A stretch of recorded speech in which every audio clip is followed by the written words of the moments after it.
this is the documentation. All right.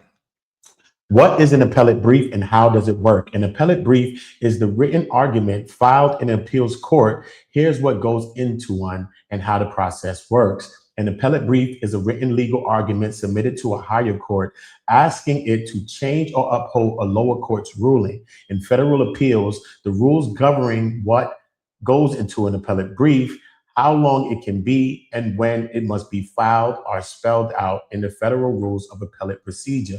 Every jurisdiction has its own variations, but the federal rules provide the framework most state courts follow in broad strokes.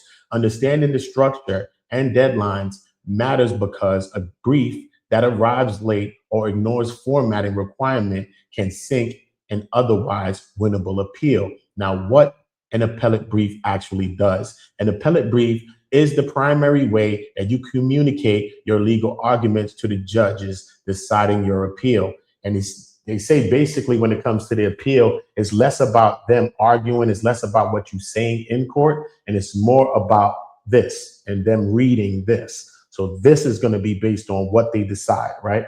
How you put this together, how you lay it all out. Right? Unlike a trial where witnesses testify and a jury weighs evidence, an appellate court works almost entirely from written submissions, just like I just told you, right?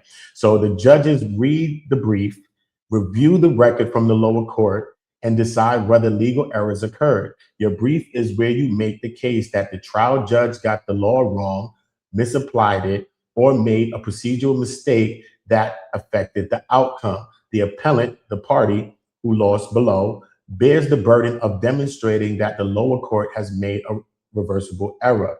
So automatically they're inclined to believe the jury's verdict. They're inclined to do that. So you guys, it's reversed from when the burden of proof is on the prosecutors. Here it's on you to prove that the jury, whoever you think, whether it be the judge, procedure, whatever has happened, whatever you think, it's on you to prove this now. Okay, they just don't go about just overturning and reversing what they thought. So courts start with the presumption that the lower court got it right. See what I said? So the briefs need to do more than express disagreement with the result. It must identify specific mistakes, point to the part of the record where they happen, and explain which legal authorities support a different conclusion. The appellee's brief then responds, arguing that the lower court's decision was correct or that any errors were harmless. The required component. Federal Rule of Appellate Procedure 28 lays out what an appellate brief must contain. While the exact requirements vary across jurisdictions, most courts expect these elements in roughly this order. 1, the table of contents, the table of authorities, a roadmap listing every section of the brief by page number, along with the alphabetical list of every case, statute, and legal source cited, the jurisdictional statement, a short explanation of why both the trial court and the appellate court have the authority over the case, citations to the relevant statutes, statement of the issues, the specific legal questions that you want the appellate court to answer, framing these well matters, a precisely stated issue focuses the court's attention exactly where you want it. Statement of the case, a factual and procedural summary drawn from the trial record. You cannot introduce new facts here. Everything must come from what was already before the lower court. This is why you got to make your objections. This is why you got to bring your emotions while the trial's happening, which I believe his defense did a lackluster job on. Yes, they did. They kind of jammed him up in some ways, if you ask me. That's just personal. All right. Did I read summary of the arguments? A concise preview of your legal points. The federal rules require this to be so. The federal rules require this to be more than a copy of your argument headings. It should give the court a clear sense of your reasoning in a few paragraphs. The actual argument, the core of the brief. Each issue gets its own section with citations to legal authorities and specific parts of the record for each issue. The brief must also identify the applicable standard of review, the lens through which the appellate court will evaluate the lower court's decision. And finally, the conclusion, a short statement of the specific relief you want, such as a reversal of the judgment, a new trial, or modification of the sentence. The appellee's brief follows the same general structure, but can skip certain sections like the jurisdictional statement and the case statement if the appellees agree with the appellant's version. Standards of review. One of the most consequential parts of the appellate brief is identifying the correct standard of review. This tells the court how much deference it owes the lower court's decision on each issue, and getting it wrong can undermine an otherwise strong argument. Federal Rule 28 requires the appellant to state the applicable standard of review for every issue raised, either within the discussion of each issue or under a separate heading. The three most common standards are de novo. The appellate court looks at the legal question fresh with no deference to the trial court's conclusion. This applies to pure questions of law, things like whether the statute was correctly interpreted or whether the jury received proper instruction. De novo gives the appellants the best chance of reversal because the appellate court substitutes its own judgment entirely. Abuse of discretion. The appellate court defers to the trial judge's decision and will reverse only if the ruling was unreasonable or arbitrary. This standard applies to judgment calls the trial court made, such as evidentiary rulings or decisions about discovery. The bar for reversal is significantly higher. Now, just plain old error. The toughest standard for an appellate, it applies when the appealing party failed to object at trial. Jesus Christ. Meaning the issue wasn't properly preserved. The court will overturn the lower court's decision only if the error seriously undermines the fairness of the proceedings. Experienced appellate lawyers think about standards of review before they even start writing. Even if every issue in your appeal faces an abuse of discretion or just a plain error standard, the brief needs to work much harder to show why reversal is justified despite the deference owed to the trial court who files the appellate brief. You know that he has a new appellate lawyer who's a veteran appellate attorney in Russell Wilson II. You got the president of the NAACP, which is Gary Bledsoe, and you have a civil rights attorney in Brooke Cluse. So those are the three, besides anybody else that would be a part of this legal team that he's assembled, but those three people. So you already know you need an appellate court attorney, okay? In Diddy's trial, Agnifalo's wife is actually one of those type people. She's one of those appellate type attorneys. So regardless of the fact, he might have never been an appellate attorney, but his wife is. So you know what I'm saying? So it was kind of a smart move for him to even hire Agnifalo. See what I'm saying? So the appellant, sometimes called the petitioner, is the party who lost in the lower court and initiates the appeal by filing a notice of appeal. This party files the opening brief, and which lays out the alleged errors and argues for reversal or for modification. The appellee, sometimes called the respondent, is the party who won below. The appellee files a response brief defending the lower court's ruling and arguing that the appellant's claimed errors either did not happen or they didn't affect the outcome. So you know that's what they're going to be on. They're most definitely going to be on this. So you can bet your bottom dollar on that. After the appellees respond, the appellant may file a reply brief addressing arguments raised in the response. The reply brief is optional, but it is the appellant's last chance to respond in writing before the court decides the case. Under the federal rules, a reply brief cannot raise new issues. It must stick to the points the appellee brought up. Cross appeals. Sometimes both sides are unhappy with the lower court decision. When the appellees believe that the trial court made errors too, it can file a cross appeal. This changes the briefing sequence. Instead of 3 briefs, the federal rules require 4. The appellant's principal brief, a combined document where the appellee both respond to the appellant and the presents its own cross appeal arguments. A combined response and reply from the appellant, and finally, the appellee's reply on the cross appeals issues. Now, non-parties with a significant interest in the legal issues at stake can file an amicus curiae, a friend of the court. These are common in cases that raise broad legal questions affecting an industry, a class of people, or constitutional rights. Federal and state governments can file amicus briefs without needing permission. Anyone else must either get consent from all parties or ask the court for leave to file.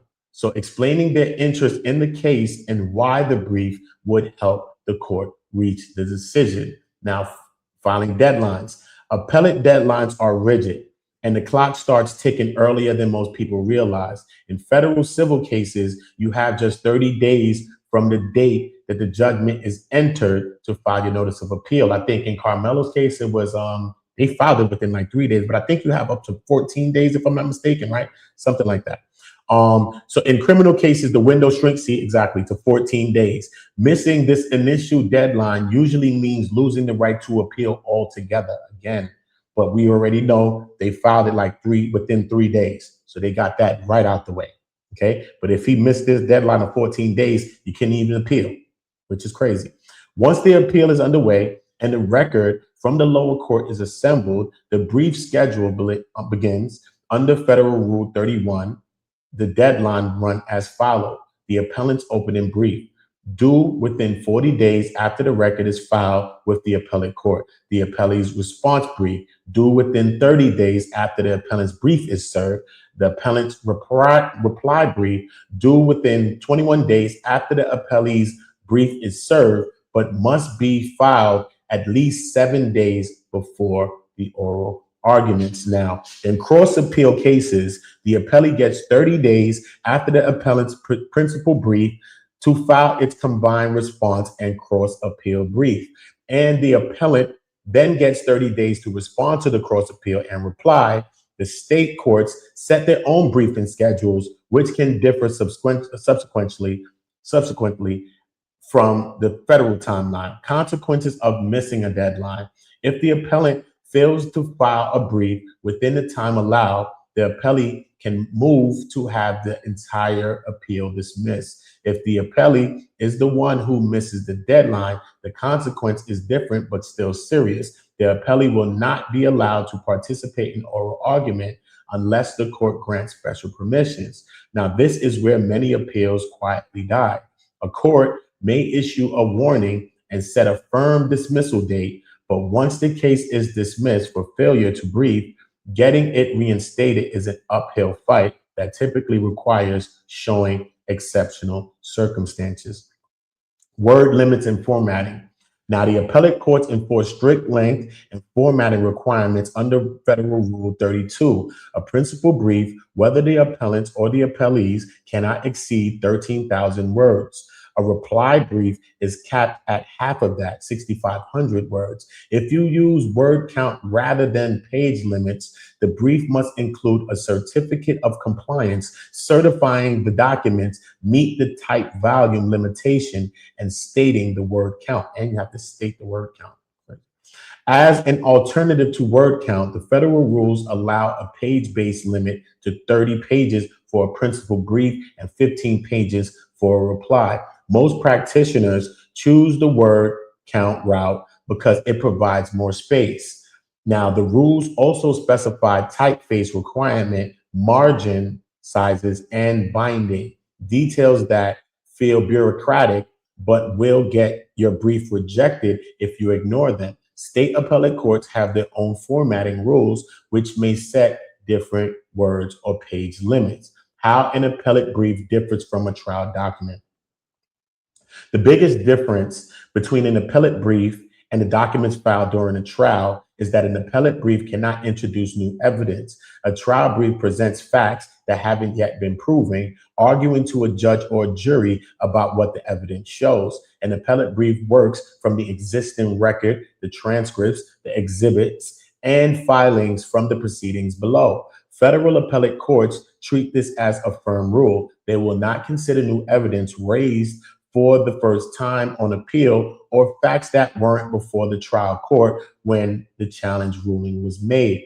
Now, there are narrow exceptions, such as a judicial notice of publicly available facts or correction of the record under the Federal Rule Appellate Procedure 10E. Now, but these apply in limited circumstances and do not allow you to supplement the record with evidence that you wish you had presented at the trial. If a critical piece of evidence was missing from the lower court proceeding, the typical remedy is to request a remand so that the trial court can consider it, not to attach it to your appellate brief. Now, the audience is different too. Trial documents speak to a single judge or a jury deciding what happened. An appellate brief speaks to a panel of judges reviewing whether the law was applied correctly. The focus shifts from what are the facts to did the lower court handle the law and the procedure properly. What happens after the briefs are filed? Once all briefs are submitted, the appellate court decides whether to hold oral arguments under Federal Rule 34. Oral argument is the default. The court must allow it unless a 3-judge panel unanimously agree. It would not help. Typically, because the appeal lacks merit, the controlling law is well established, or the briefs already cover the issues thoroughly. Now, the parties can also agree to submit the case for decisions based on the brief alone, skipping the oral arguments entirely. Now, in practice, many federal appeals are decided without oral arguments. When the court does schedule it, each side typically gets a limited amount of time, often 15 to 30 minutes. And the judge will have already read the briefs, so the oral argument is less about presenting your case from scratch and more about answering the judge's questions on the points that they find the most difficult or uncertain. The brief, not the oral argument, is where appeals are won and lost. So that goes to show you what that is about, okay? So that's for people that don't understand what a brief is. I'll try to bring up an image of a brief as well. Let's see if we can bring up something before I go into this last video that I wanted to bring up. Hold up. I think I got a search for him. Hold up. Okay. Share screen, share window, boom. So look, boom. So, okay, let me drag this over here. So this is basically what an appellate brief would look like, right? Let me just bring this here. I can't really see. Okay. Like they said, remember said they go from there, then it goes into the table of contents. See, Court of Appeal. This is from the District of Columbia, but you can kind of get the gist. This is a 57-page document, but it just goes to show you what it's all about, right? The trial, the government's evidence, the background, the unaliving, eyewitness identification testimony. They go into his, you know what I mean? The summary of the argument itself. The trial did not err in admitting SB's text messages to EB as statements against the penal interest, right? So this is just in this specific person's case. So it's going to be different for Karmelo, but it goes to show you how it lists out the table of contents and everything.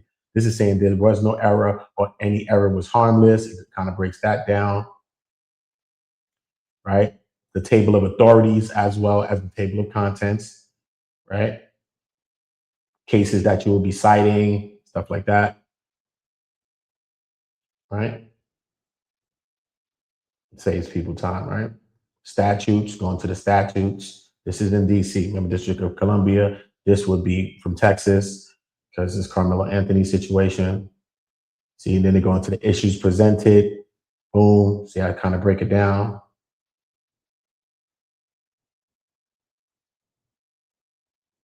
And this would be in the Fifth Circuit Court, if I'm not mistaken, for Karmelo Anthony. I think it'll be going to the higher courts.